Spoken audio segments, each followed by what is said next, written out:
Baik Ustaz, di informasi selanjutnya menyambut bulan suci Ramadan, aksi bagi-bagi sajadah dilakukan oleh sebuah organisasi kepemudaan di Kota Semarang.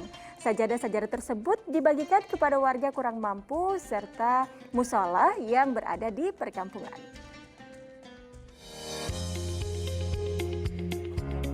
Membagikan sajadah, inilah yang dilakukan salah satu ormas di Kota Semarang untuk menyambut datangnya bulan suci Ramadan.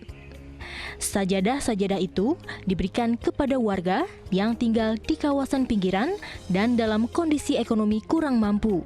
Selain warga, bantuan sajadah ini juga diberikan kepada beberapa musola yang keberadaannya tak terlihat, sehingga jarang mendapatkan bantuan dari beberapa pihak. Pembagian sajadah lebih dipilih karena sajadah merupakan salah satu perlengkapan yang digunakan untuk sholat. Terlebih di bulan Ramadan, rutinitas umat muslim untuk beribadah lebih meningkat dibanding hari sebelumnya. Mungkin dari warga kami nanti yang memang belum punya sajadah Al-Quran, ya kita bagikan ke beliau-beliaunya yang betul-betul membutuhkan. Kegiatan berbagi sajadah ini pun mendapat apresiasi dari banyak pihak. Diharapkan bulan Ramadan dapat menjadi momentum untuk mendapatkan berkah dan ampunan, sehingga banyak masyarakat yang melakukan aksi sosial terhadap sesama. Agus Hermanto melaporkan dari Semarang, Jawa Tengah. Masya Allah, sekali lagi namanya berbagi kebaikan, Ustaz, bisa dilakukan dengan apa saja ya. Betul. Tadi kita lihat ada organisasi kepemudaan begitu membagi-bagi sajadah ke musola di perkampungan, Masya Allah. Ya tadi kita sampaikan Mbak Utri bahwa semua jenis ibadah di bulan Ramadan layak dan bagus untuk dijalankan. Bahkan diperbanyak dan ditingkatkan. Karena yang kita sedang kejar, yang sedang kita buru adalah keutamaannya. Masya Allah.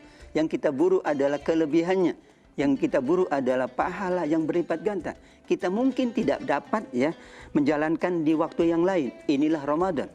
Tapi kalau sudah baik dijalankan di waktu yang lain, di Ramadan berarti ditingkatkan. Berbagi sejadah, subhanallah, sehingga orang bisa ibadah dengan baik. Bahkan tentu dalam kondisi COVID ini, seseorang memang dianjurkan membawa sejadah sendiri. Ya. Kalau kemudian masing-masing punya sejadah sendiri, ibadahnya khusyuk.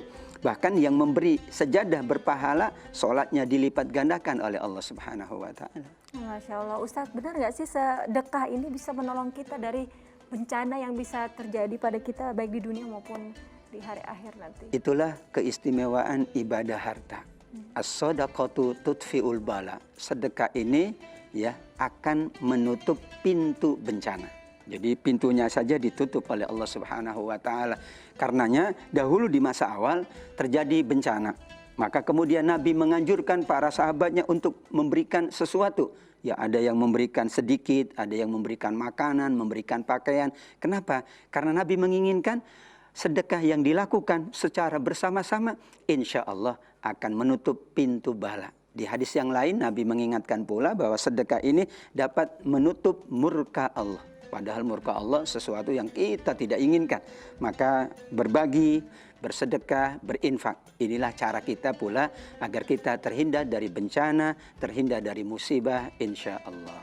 Nah Ustaz, ada sarankah untuk mungkin pemirsa generasi milenial yang saat ini juga menyaksikan mulianya Ramadan, mungkin masih banyak yang lebih menggunakan uang yang dimiliki untuk hal-hal yang mubazir daripada mungkin keinginan untuk bersedekah. Bagaimana untuk menimbulkan keinginan agar kita mau bersedekah sejak dini, sejak masih muda? Masya Allah, ini mulia sekali ya.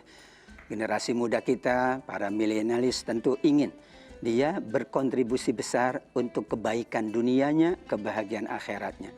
Tidak besar yang Allah minta. Sebagian dari harta kita, sebagian dari rizki kita. Kalau kita hitung tentunya yang kita gunakan untuk kebutuhan sendiri, yang kita gunakan untuk kebutuhan teman, insya Allah sudah kita siapkan.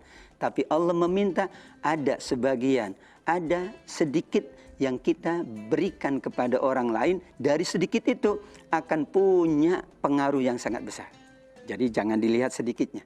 Kenapa? Sedikit kalau untuk Allah itu bisa besar meskipun untuk orang lain.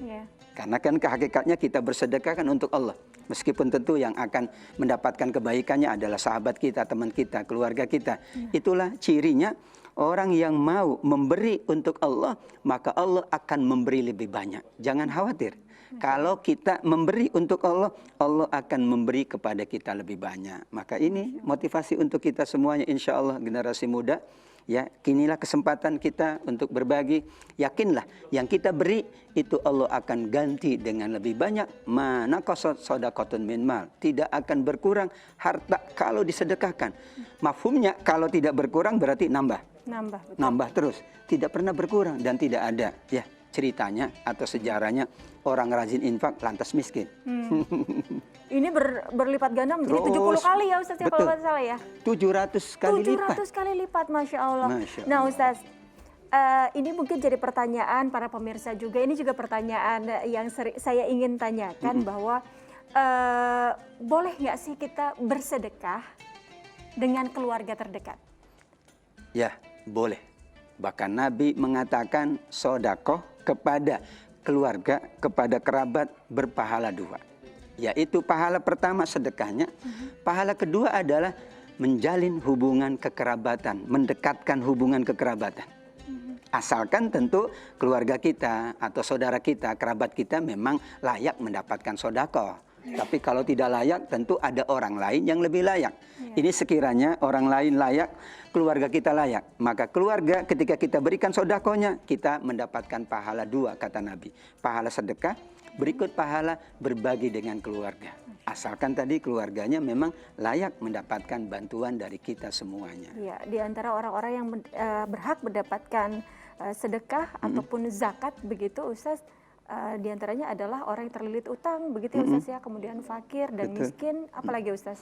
Ada 8 di surat At-Taubah ayat 60. Ada innamas shadaqat lil fuqara wal masakin, fakir, miskin, wal amilina 'alaiha. Orang yang bertugas ya, bertugas untuk ya menerima dan kemudian mengagihkan kepada yang berhak. Amil zakat. Amil zakat. Wa amilin wa mu'allafat. Wa mu'allafati qulub, orang yang diperkuat agamanya, diperkuat hidayahnya. Orang yang berhutang, orang yang berada di jalan Allah, dan orang dalam perjalanan yang kemudian kehabisan bekal. Meskipun dia orang mampu ya, dalam perjalanan kehabisan bekal, maka ia berhak mendapatkan bantuan zakat, sedekah atau infak agar dia bisa melanjutkan perjalanannya. Subhanallah. Demikian indahnya ya keagungan bersedekah, berinfak, karena sesungguhnya kita sangat membutuhkan pertolongan Allah. Ketika kita menolong Allah, maka Allah lah nanti yang akan menolong kita semuanya. Amin ya rabbal alamin. Amin ya rabbal alamin. Satu lagi pertanyaan Ustaz. Saat ini bencana terjadi di Indonesia, ada banyak sekali bencana. Bolehkah kita memberikan sebagai umat muslim bersedekah dengan memberikan sedekah tersebut kepada agama yang berbeda dengan kita? Orang yang bersedekah, Allah tidak melihat siapa yang diberi. Karena yang dilihat adalah nawaitunya, niatan kita. Yang kedua adalah yang kita berikan adalah yang bermanfaat. Kalau kemudian memang ya yang kita berikan adalah orang lain, tentu ini menjadi pahala juga. Jadi yakinlah bahwa niat itu merupakan prinsip dalam membantu. Kita tidak boleh melihat siapa yang dibantu.